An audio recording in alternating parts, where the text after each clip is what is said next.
Next comedian coming to the stage, good friend of mine. Please welcome Mr. Bob Himmelstein.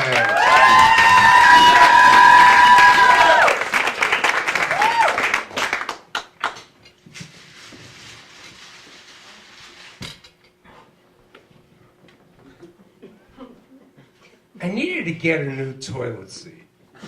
So my girlfriend and I went to Lowe's.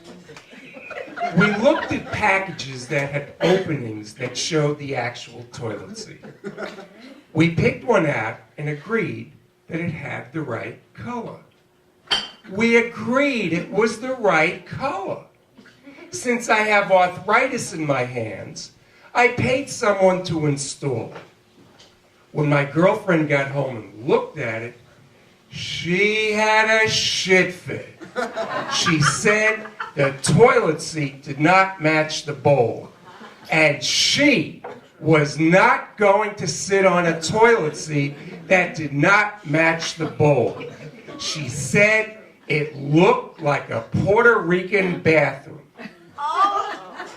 We had a tremendous fight and didn't talk for 2 days. She did admit that when we were at Lowe's, we both thought it was the right color.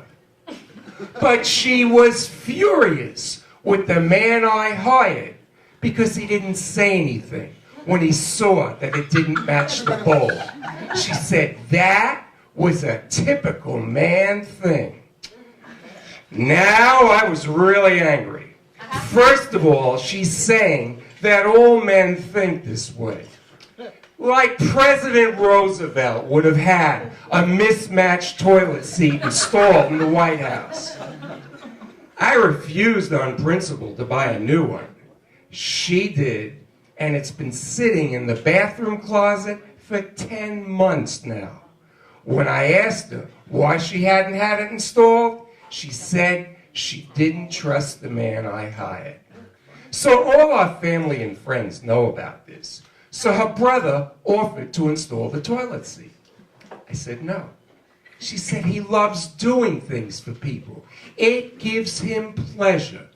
Why would you deny him the pleasure of installing the toilet seat? I said I don't want to take advantage of him. She said he offered to do it. I said, I know that. But before I got divorced, my ex-wife said that I had taken advantage of her, and I didn't want to run that risk again. She said, I'm not asking your ex-wife to install the toilet seat. My brother offered to do it, and there's no risk of him divorcing you because you're taking advantage of him. You're living with me. I told her I was very confused and I needed a few days to process this. I have ADD and a touch of dyslexia. In the meantime, our neighbor from across the street offered to install the toilet seat. I said no. She said, why not? I said, because if I allow him to do this for me, then he may expect that I do something for him. And there's really very little that I can do for him. I have arthritis in my hands, dyslexia, and a touch of ADD. I'm good at teaching and public speaking.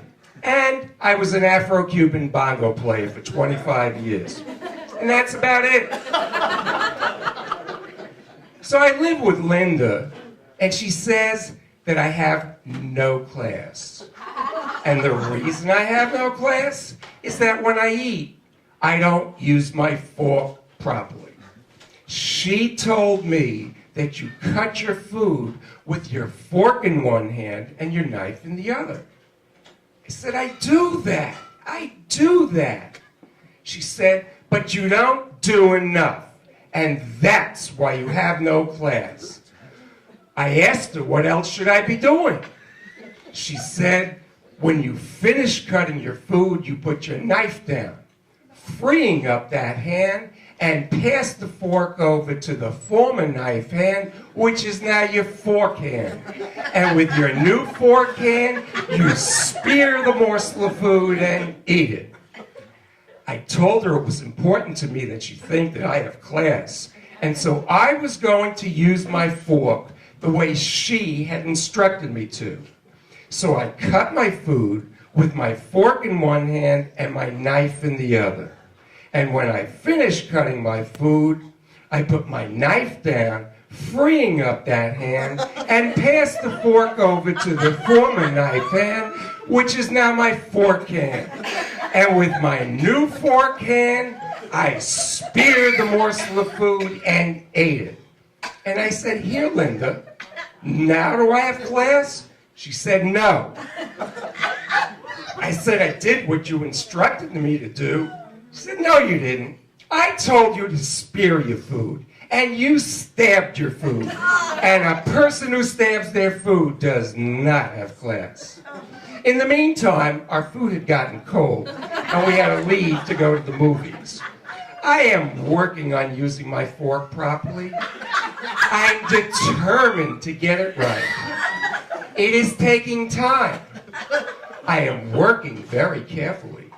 According to Linda, I still do not have class, but I have lost 35 pounds. Thank you very much, ladies and gentlemen.